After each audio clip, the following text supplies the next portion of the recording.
The Born to Win podcast highlights individuals excelling at high levels in their purpose and calling. This podcast is for anyone looking to get ahead in life and willing to take action and reach their full potential. Using Champ's male mentoring model of the 3 E's, education, empowerment, and exposure, it means you too are born to win. I'm born to win. Live. The Chaps from Chicago be screaming all that. You are now tuned in to the Born to Win podcast. Show with Vondale Singleton. I have the honor to introduce Christopher Crater. That's right, I met him. He was a brother that was, he was on the front lines of recruiting for Urban Prep a few years ago. And you can just hear and see visible passion coming out this brother. He was so sincere, serious, and studious. Listen to what I'm saying. And then he moved over to the Obama Foundation, where he is leading the great work through the foundation in the community, right? This brother is from the west side of Chicago, right? And he's a Chicagoan giving back, boots on the ground. And I want to just let everybody know that he has a very powerful testimony, very powerful story. So I want you to listen in and again, share. Without further ado, I want to introduce my brother, Christopher Crater. Welcome to the Born to Win podcast, bro. How you feeling? Man, I'm feeling so good. Just grateful to be here. Just grateful to be in your presence. You know, Vondale Singleton has impacted and truly has changed my life, and I'm just grateful to be able to be in your presence today. Hey, no, man, I'm glad that you decided to come out. I know you're super busy. It's a lot going on. We can't tell you all the details of everything going on behind the scenes, but man, let's get into it. Yes, people want to know who you are. Like, they've seen you around Chicago. I was somewhere and people were just talking about how you move around, man. They like, yeah, this brother move around. He everywhere. And to have that type of reputation in the city that we live in, I think is very vitally important, given that some people go to their comfortability of their homes and they never out where the real action is taking place. And man, we see you, bro. Yes, sir. And we appreciate you and we salute you. But man, if you can just go into a little bit of your story. I got you. Well, again, you know, I'm born and raised East Garfield Park, you know, North Lawndale. You know, I grew up in a super dope family, man. Had a strong black mother who kept it together for us, you know, despite everything that was going on around us, you know, despite the crime, despite, you know, the poverty, the issues, mom was strong. And she rooted me in church at an early age and in the schoolwork too. So K through 8th, you know, like that was my strategy. That was, you know, my routine. You know, I'm going to church, I'm going to school, and I'm gonna be born to win, right? 8th grade year, my mother got really sick. And, you know, that duration between after I graduated from 8th grade to a week before my first week of high school, she passed away. And if you can imagine, for a young black man, you know, particularly navigating the West and Southside streets, right? When they do have that solid foundation in a, you know, a black mother or a black father, our parents, our mentor, grandmother, and, you know, just like that, mom is gone. So I kind of took a downward spiral. You know, I'm grateful that I had so many people in my church family, my father, you know, my auntie, who actually took me in after my mother passed. They all were, you know, very influential in my life. But to be honest, you know, when my mother passed, I kind of took it as an opportunity to say, you know what, I got to be the man of the house, you know, and men don't cry, right? Men don't have emotions. So, you know, I got hard and, you know, I got mean. And I thought it would be a good idea to make everybody around me laugh. Wow. But I needed to cry. I needed to let it out. But I didn't. So my freshman year in high school, you know, I got into, you know, a really good one on the west side. I was doing well, you know, thinking about it, but, you know, just turning into the class clown and getting into trouble. And I got kicked out of that school freshman year, right? After that, you know, I tried at another school, and I'm just really struggling. You know, every year of high school, it seems like it's getting harder and harder for me to stay focused. And it really gets to the point where by senior year, the self-sabotage is so real. I have convinced myself that I'm not even good enough to go to college. Why would I want to go there, right? None of my friends are going, right? Like I want to stay here with them. I remember it got so bad to the point when I took the ACT and I literally just guessed. I only took the ACT one time. I guessed on all my answers. And, you know, for me, that was the approval that I wasn't good enough to get into college, just so I couldn't go. Well, you know, fortunately, my auntie was like, well, I'm not buying that. You know, we know some folks at Mississippi Valley State, and you're going to go through this summer program. And ultimately going through that program, you know, helped save me. So I managed to graduate from high school.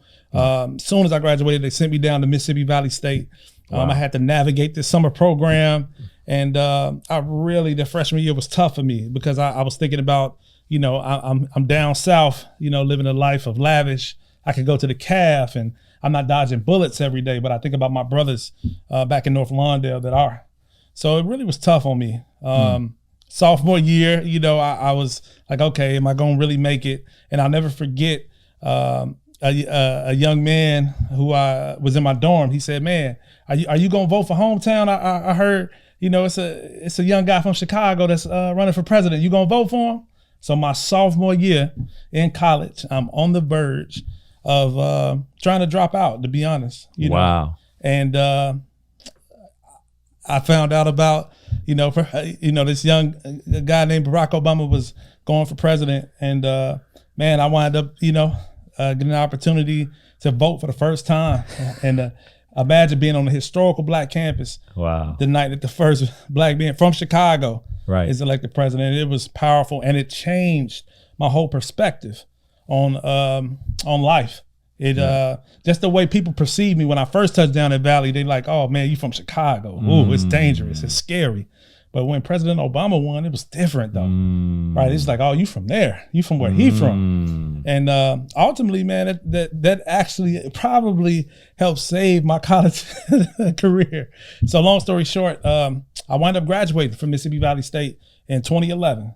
And I had a pretty big decision, right? Do you leave and stay gone, or do you come back? I was fortunate enough to get an opportunity to go to grad school at Arkansas State University. Wow. And I got my master's in communication studies. I'm a week away from deciding, like, okay, do I take this lucrative job in Atlanta?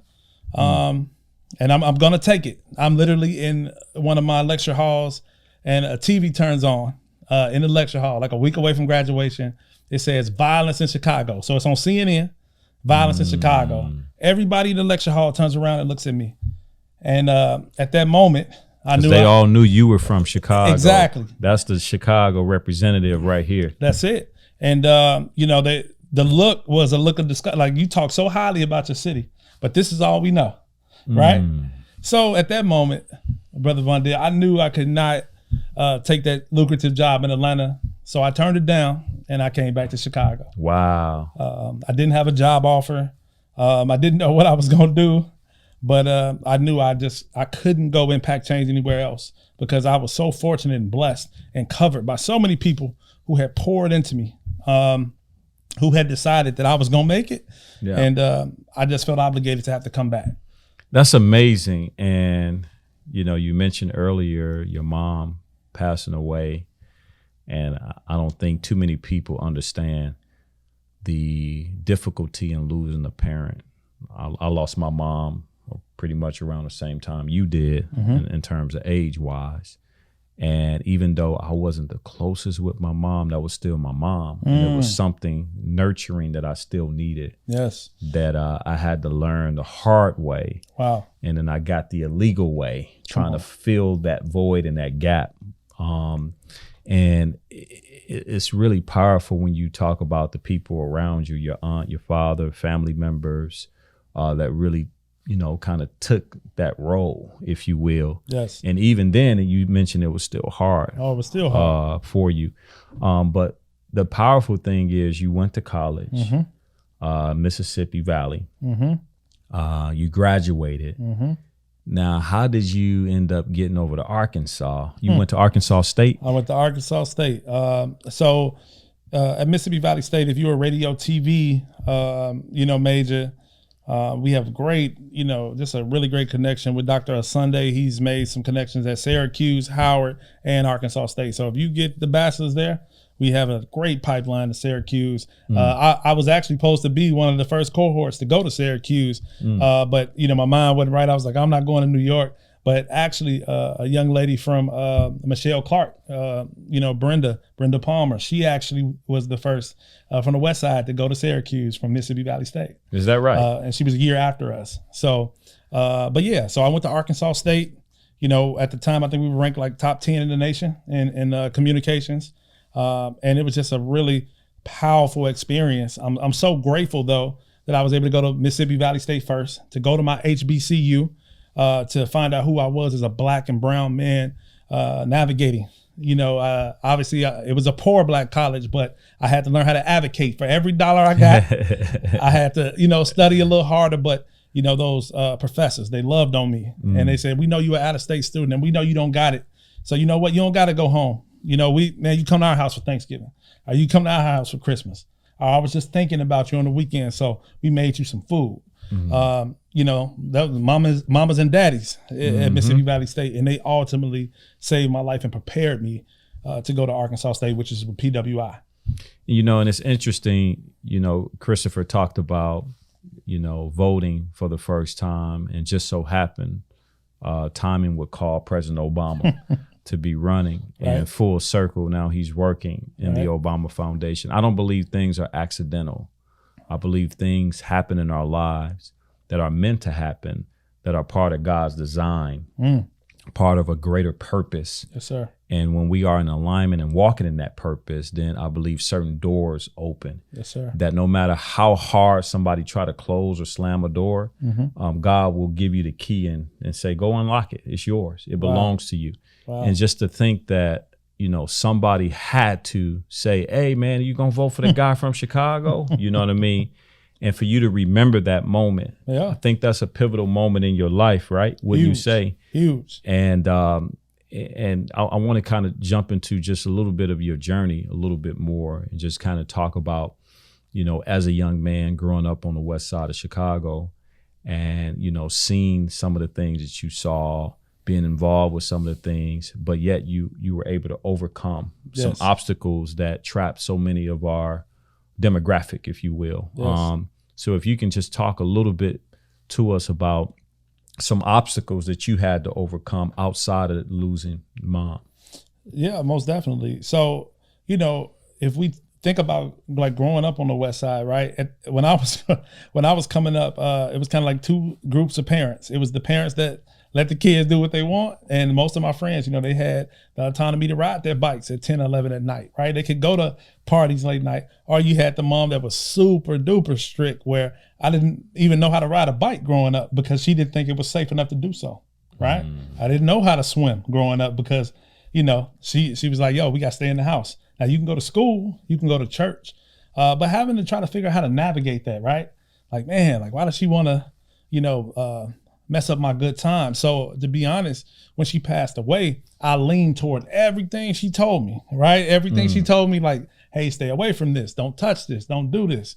Oh, I ran straight through the opposite door, right? I wanted to try all of that. And obviously, like I said, my church family was so influential in my life, surrounding me. I knew I couldn't really do too much in East Garfield Park because they were, they was on me hard. But so I started venturing out in North Lawndale, and that's really where, I met some lifelong brothers, but got to see a lot of tragedy. Lost a lot of friends to gun violence. So just like navigating being a Black man in North Lawndale. I remember, being stopped by the police the first time when I was about, 14, walking, and I can remember how, my heart is beating out the frame. It's 3 unmarked cars, and they're like, "Where are you from?" And I'm like, "Oh, I stay a few blocks away." And they like, "Why are you so nervous?" And I was like, "Well, it's a lot of guns pointed at me right now." Wow. But you could just tell. Nervous? Yeah. But you could tell he was so shocked that was my response, right? He was like, "Well, you from over here and you're 14 and you haven't been pulled over already? Like, you should know the routine. And the fact that you don't know it, I haven't done my job." And I will never forget that. Like, he was so shocked that I had never been pulled over before. And he was like, "You from over here for real?" Like, You don't know what's, so like that, navigating that. But honestly, we thought that was normal, right? Like that used to happen a lot in the early 2000s, late 1990s. I mean, that was a big deal. I've probably been pulled over in the car or walking at least 30, 40 times, right? Never been charged with anything, but they always say this is for your protection and mine. So most times I went in handcuffs anyway. Yeah, I remember as a kid, we were kind of back and forth from the Otta B. Wells housing projects and Stateway Gardens in between 35th and 38th and State Street. And when we lived in a high riser, maybe second or third floor. My aunt, she was like, hey, I need for you to go ahead across the street, go to that mart and get some milk for some cereal, right, for the kids. And I was the oldest. My brother, he's 5 years younger. Got it. My cousins lived there and they were younger than me. And so I was the oldest one. I had to take the little change, go over and get the milk and come back. Got it. Now, mind you, this is during school hours. I was supposed to be in school. All right. So I'll never forget. This had to be 1986. Walking across, I actually get the milk and getting ready to cross the street, head back over to the Stateway Gardens. Chicago police pulls me over. I'm 6 years old. Wow.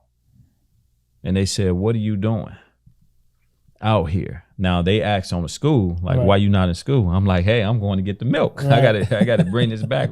We stay right there. He said, no, you're not. Get in this car. And literally grabbed me and put me in the back seat. And that was the first time at 6 years old. Wow. Being in back of a police car. But thankfully, they did the right thing. They took me to school. And the humiliating thing about it was I went in there, I was late, crusty, hair nappy, obviously coming from a very poor environment in that school, late, didn't know what was going on. But when I got home, Chris, the first thing that my aunt said, where's the milk? Got it. So you can see the mentality of the people that we were even around that really didn't understand who we were at the time. And they were just trying to make sense of life on their own. And so I say all that to say this, some brothers that we're dealing with in our environment, they've gotten to a place where life has just smacked them around. Trauma has happened time and time and time and time again, so much so where they've lost hope. So my question to you is, how do you define hope, and what's kind of the method you're giving everybody that they can achieve some dreams and goals despite these obstacles and setbacks? Well, there's a poet from the West Side, and it was so profound when I heard it. She said that I might be from the dirty West Side, but little do people know it takes dirt for a flower to grow. I might be from the dirty West Side, but little do people know it takes dirt for a flower to grow. I guess I would define hope like this. So when, I'm a senior in high school, and I think my church family kind of figured out I was struggling, right? They like, okay, we don't know. Like he come to church every Sunday, but I know he doing some stuff he probably shouldn't be doing. There was an opportunity for me to, so they were redoing a mural in the neighborhood, and they were gonna put a kid with a basketball on the mural. And for some odd reason, one day the muralist was like, hey, Chris, come here. Now mind you, I got my hat cocked to the left. I'm probably not the most suitable for this mural, but they wanted to put me on it. And I was like, nah, I'm good. Don't put me on no mural. Like but my church grandmas, Aunt Arma and Miss Crump, they put me on this, they made me, be memorialized on this mural. And on top of me, with this hat cocked to the left, holding my hands up, there's a dove that they put on top. And, I just thought it was the craziest thing. I'm like, man, why would they put me on a mural, with a dove? Like, what does this mean? But it was a representation for every young man who's navigating, these streets, that, peace be still and that you're covered. So hope to me is, that will to know that you can do it. Yeah. And that you have to be the one to do it. Right. Yeah. I do notice that, sometimes we don't think about the the young man or the young lady who's the first to go off to college. A lot of times we're trying to, we focus a lot on the ones that are struggling because we're trying to get them to get there. Right. But we also have to remember the ones who are the first to do it, because it's a struggle for them too. That's right. I felt the pressure from my homies, right? Because, they, because I think they're going to laugh at me if I don't, if I don't do well. But also having to wear the burden of, thinking about like, man, what, like, how do I hold it down for my family? And how am I the first? But, hope for me has just been just that willingness to keep going and to know that it can be done. And why not you? I just hate that. My biggest regret in life is not turning that switch on sooner. Yeah.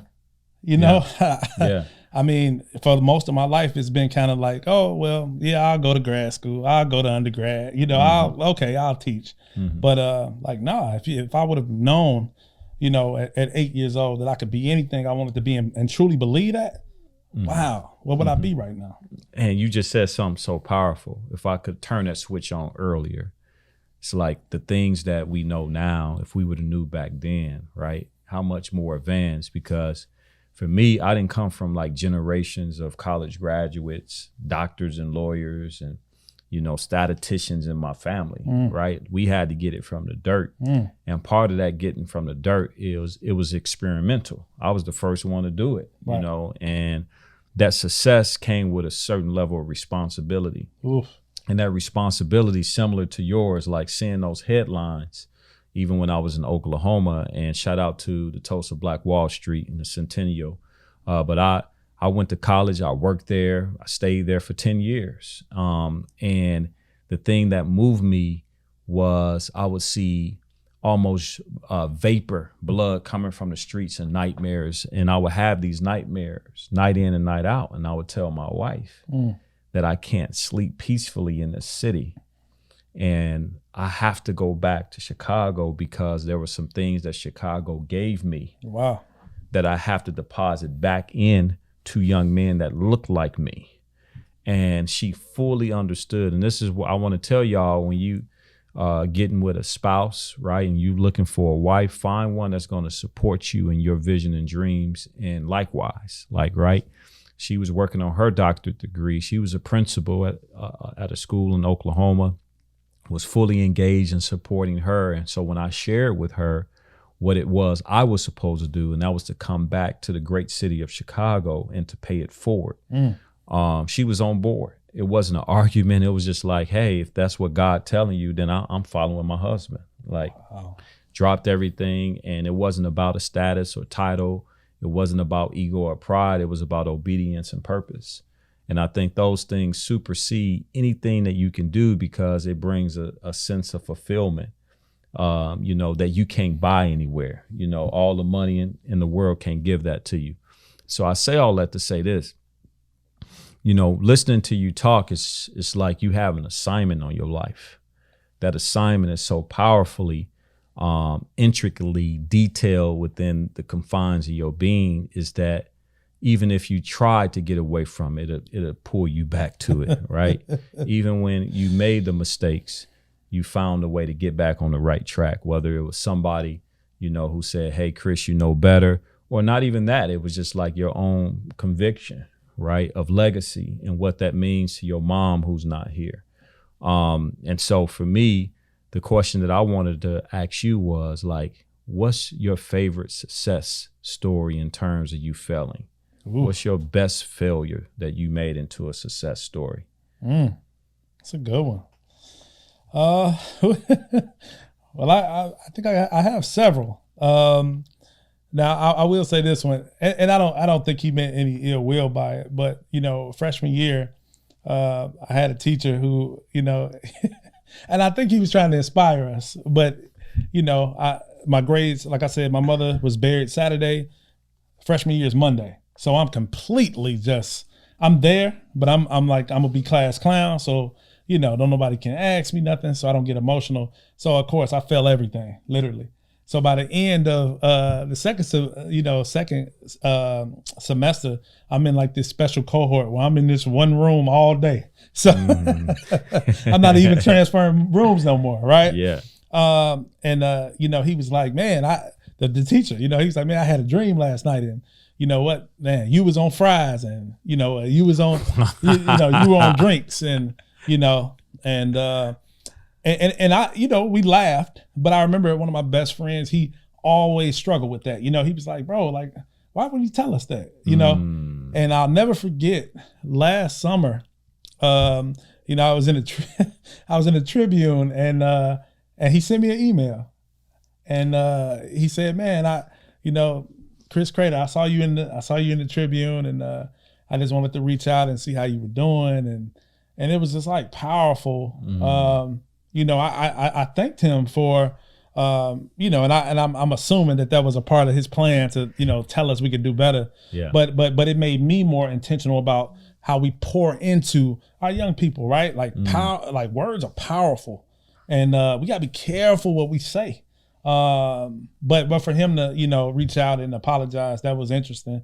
So I don't know if that's necessarily a success, but I thought it was a teachable moment. No right? questions. You gotta be careful what you say. No questions. Because because everything that our young people need, it's already inside them. Like these black and brown young men are brilliant, right? And I'm talking about the ones on the corners that we go past and that we whisper and look at, the ones with their pants down, are the ones in these big circles, the ones that might speak loud, right? They're brilliant though.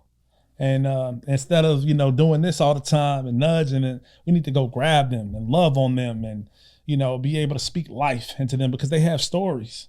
And yeah, so that'll probably be one of the most recent ones that I can remember. But yeah, speaking of stories, I'm all about shifting the culture and changing the narrative around boys and young men of color. And it's something that I believe that I was called to do before the foundations of the earth. And the road of getting there was through my mentor. And I'll never forget calling him my senior year because I wanted to just simply thank him for what he did for me, man. Like, he got me on my first flight. He mentored me.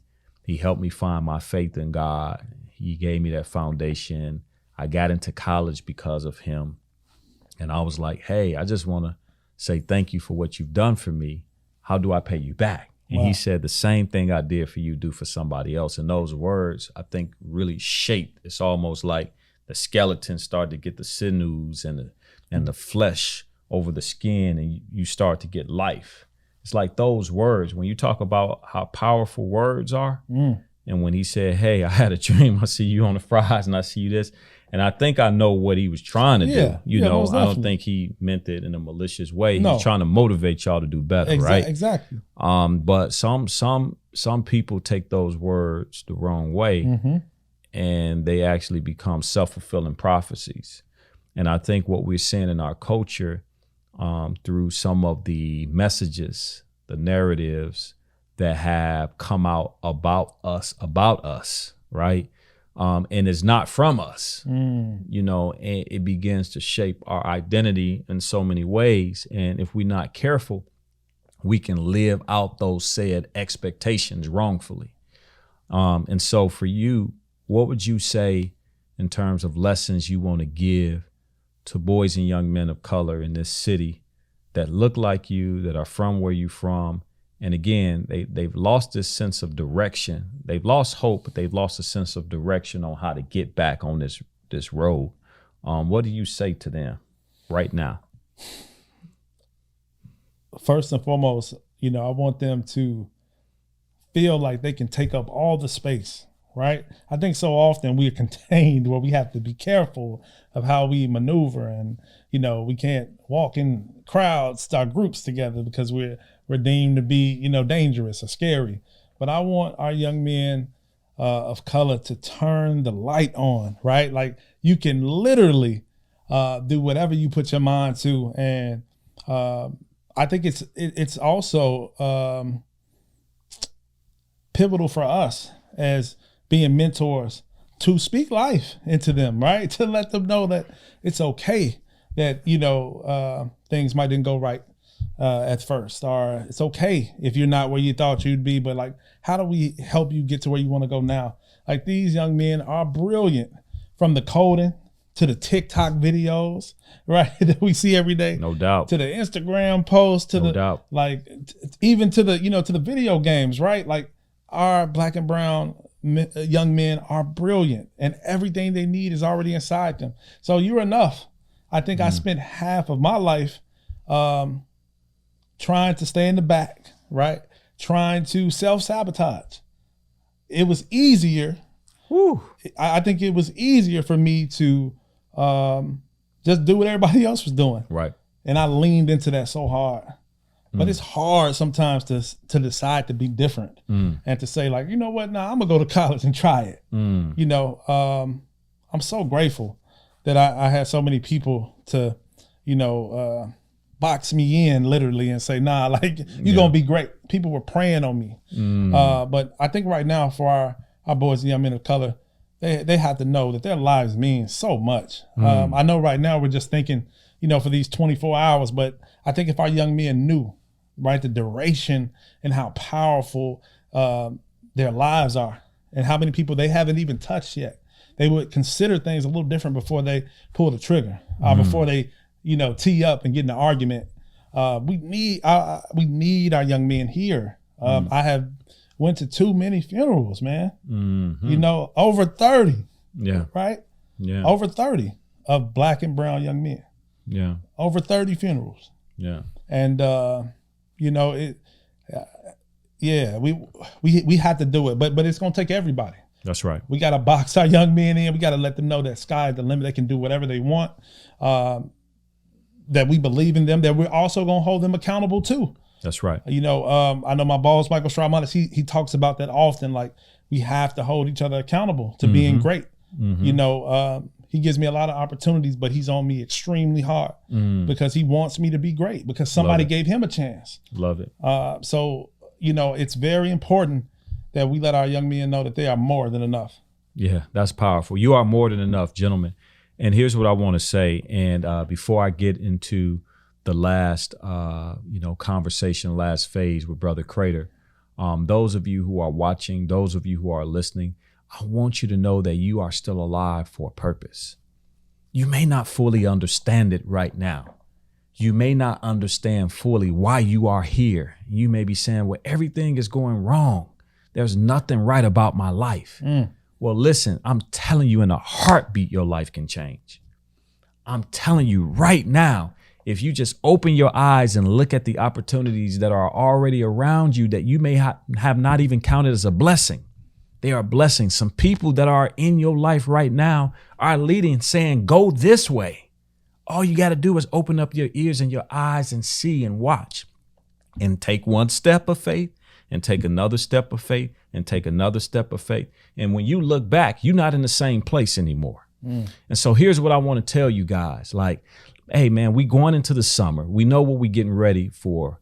And trust me, my heart is full. I'm trying to think of ideas. I'm reaching out to different people because as Brother Crater mentioned, we all in this together. We need all hands on deck. We need everybody because this is everybody's problem, right? And so my idea for you is this. There is hope for you. There is opportunity for you. You are greatness in the making. We want you to rise up and be that lion. You are a king, right? You come from great heritage. And I'm telling you, if you are struggling, if you feel like you're on the verge of giving up, we can help you. We can help you. We've had to bump our heads. We've had to take losses and take L's, but it made us better men. We don't have to resolve issues with guns or weapons or drugs or alcohol. Those things are convoluting the ideas and the greatness that we have on the inside of us. There are healthier ways. There's a more excellent way to deal with certain avenues that we have kind of walked ourselves down. So again, guys, if you're listening, if you're watching, or if you feel like a friend, a neighbor, a cousin, a relative need to hear these words, right? Get this in their hands. Share this video. Share this audio with them. All right, Brother Crater. So this is a question that I ask all of my podcast guests. Yeah. If you had a billboard with millions of billions of people will read your words, right? And you had the opportunity to put some words on it. What words would you put on that billboard and tell us why? That's great. Wow. So, well, if I had to do a Chicago specific billboard, I'd put it right in front of the Sears Tower. Yes, sir. But my uncle, he's had a mentoring program for almost 30 years now. And, a lot of people are familiar with the 5 Ps, but he put a spin and did 6. And let's talk. Yes, sir. And it was proper preparation and practice prevents poor performance. A lot of times we don't hear about the practice piece. Come on. But proper preparation and practice prevents poor performance. I think, our young men, particularly, are born to win. They just have to, be able to execute and follow through and see it through. I think those 6 Ps have been principles in my life. They have been pivotal. I heard D Rose say it the other day, he's like, man, proper preparation prevents poor performance, and being knocked down one time or being knocked down twice, but getting back up though, it's important. And I think our city, we just have this resilience about us and this grit and grind, and we are just born to win. That's it. So it's time to shake it off. It's time to say, you know what, Sunday was rough, but you know what, it's Monday today. It's a new day. Let's get it. Or it's Tuesday today. It's Wednesday today. But we need our young Black and brown men here. We need our young Black and brown young ladies here. We need our youth, right? You are way more than our future. You're our present. You're not as important 10 years from now. You're important right now. That's right. And I think with that, we have to make sure that we are listening to our young people when they're in the room too. That's right. A lot of times we convene these spaces and, the adults talk, but we rarely take time out to hear from the young person. We need them at the table. We need to listen to them. We need to understand where they're coming from. Like they need to let us know what they need and not us tell them what they need, right? That's right. Because I think on both sides we can learn a great deal. So but I'd have to go with proper preparation and practice. I love it. The 6 Ps, you heard it here, the 6 Ps. And so last but not least, if you can just talk about a transformative experience you had between the ages of 14 and 20, that kind of shaped and informed who you are and just kind of lend itself to the work that you do today. Most definitely. So, again, there's been so many different experiences that I think has helped shape me.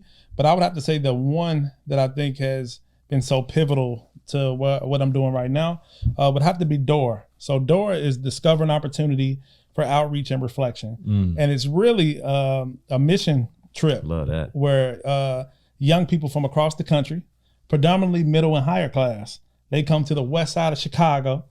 They stay in East Garfield Park for a week. So they pay money to sleep on the church floor, and they go out every day. And for a week, they are working in soup kitchens. They are working in food banks. They are working in shelters. They are, picking up trash. And this organization came to my neighborhood when I was about 12, and I just couldn't fathom that these kids, mostly Caucasian, would come to the west side to pick up trash, right? It didn't make sense to me. But one of the things that my mother did before she passed, she told me she wanted me to work for DOOR. So I was one of the first, Black staff members at DOOR in Chicago. So I had an opportunity at 13 to start leading groups of individuals, right, to talk about gentrification. We were talking about systemic racism. We're talking about police brutality. And this is in 2003, right? So I actually did DOOR from 8th grade all the way through grad school. Every summer, I had an opportunity to lead different mission groups across the country. They'd come to the west side and we'd have those hard conversations about like, why did the police stop you and ask you were you safe, right? And if you had been a Black DOOR group, would they have stopped and asked you that? Probably not, right? So like being able to have those experiences helped me in several different ways, right? For one, to be able to find out different perspectives, right? Because I think a lot of times we always think we have it figured out, but it's so awesome when you hear different perspectives. I mean, even when we had the police conversation, it was so awesome to be able to have different conversations. And I'm so grateful now that I'm in a situation where I'm able to talk to, Sergeant Jermaine Harris, right? I call him he's always doing amazing work. And shout out to him out in Austin, trying to impact change. But just in general, to be able to have conversations with individuals who are willing and seeking knowledge about how they can be better when they go back home, right? So I'm just grateful for that opportunity. I think it helped a lot, considering I have to give a lot of tours and I have to talk a lot, and That's powerful. so yeah. So it was the building was occurring early in life. That's powerful. All right, everybody. This has been a Born to Win podcast with Christopher Crater, and I'm going to give him the last words, and then we're going to close out. So thank you so much for tuning in and giving us your time. Brother Crater, do you have any last words you want to share with us? Well, again, we are born to win. So grateful to be able to be here. One word of advice, it's the small things with great love that make the mountains move. If we can do the small things with great love, we can change the city. And Brother Vondale, I think you're doing it every day with those young men from Champs. So keep going strong, brother. We're supporting you. We're proud of you, and we're with you. All right, everybody. You heard it from Brother Crater. Thanks for tuning in. Thank you for listening to the Born to Win podcast. Would you consider making a donation to Champs? We are looking to provide senior class care packages and other essential items like food, hygiene, and toiletries for the families of our Champs mentees. You can donate via Cash App at $Champs Mentoring or PayPal at paypal.me/Champs Mentoring. Or you can always visit our webpage, champsmentoring.com, and click on the donate button. Thank you.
The Born to Win podcast highlights individuals excelling at high levels in their purpose and calling. This podcast is for anyone looking to get ahead in life and willing to take action and reach their full potential. Using Champ's male mentoring model of the 3 E's, education, empowerment, and exposure, it means you too are born to win. I'm born to win. Live. The Jets from Chicago be screaming all that. You are now tuned in to the Born to Win podcast. Champion.